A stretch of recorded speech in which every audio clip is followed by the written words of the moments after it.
Madame la Ministre, Mesdames et Messieurs,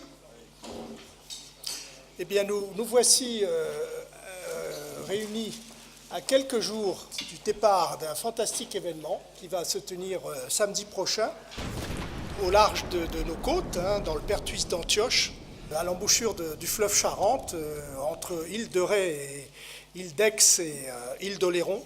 Et c'est de là, de ce lieu, de ce Pertuis, que va partir un bateau, que va s'achever une aventure et que va naître un mythe, un grand rêve.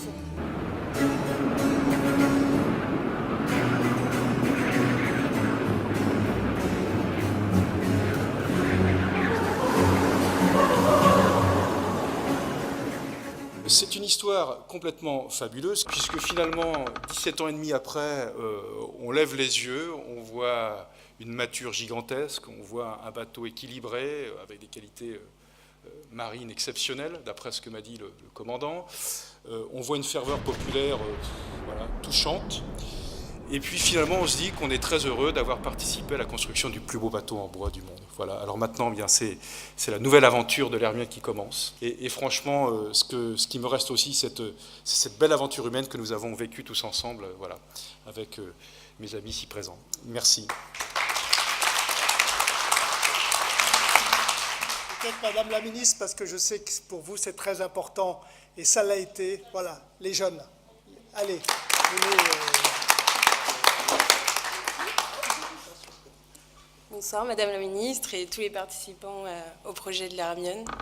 Moi je suis en diplôme de métier d'art, donc les formations qui suivent l'ébénisterie, et je voulais juste ajouter que ce projet a été très gratifiant et que c'est une belle histoire. Alors nous, l'idée c'était d'aménager l'intérieur de l'Hermione, de fabriquer des meubles, une table par exemple, des commodes et un coffret gravé avec le nom de Lafayette dessus, avec de la marqueterie, donc avec des principes d'ébénisterie pure et reprenant des techniques anciennes. Je suis donc en première CGEM, tout ce qui est la conduite du navire, avec Toyo. Et Toyo va aller sur l'Hermione et moi sur le critère 8 qui fait 23 mètres de long, qui va le suivre pendant toutes ses escales. Et donc voilà, c'est avec grand plaisir qu'on participe à ce projet. Bonsoir tout le monde. Je voulais rajouter que moi je suis content de faire partie des gabiers, de l'équipage. Et je remercie la région, les lycées et tous les gens qui nous ont permis de faire partie de ce projet. Je viens de Mayotte, j'ai fait un CAP matelot là-bas. Et après, j'ai voulu continuer mes études pour devenir marin professionnel. Du coup, je suis venu à La Rochelle pour continuer mes études.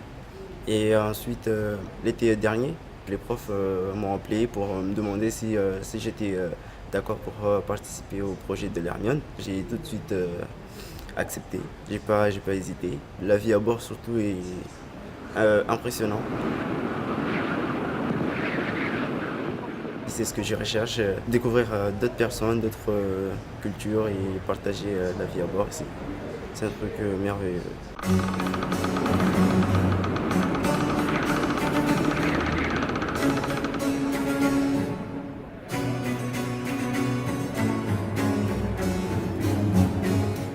Bien évidemment, je me donne rendez-vous à tout le monde samedi prochain, voilà, à Foura. Et puis ceux qui veulent faire la traversée sont bienvenus aussi, pour avoir le pied marin.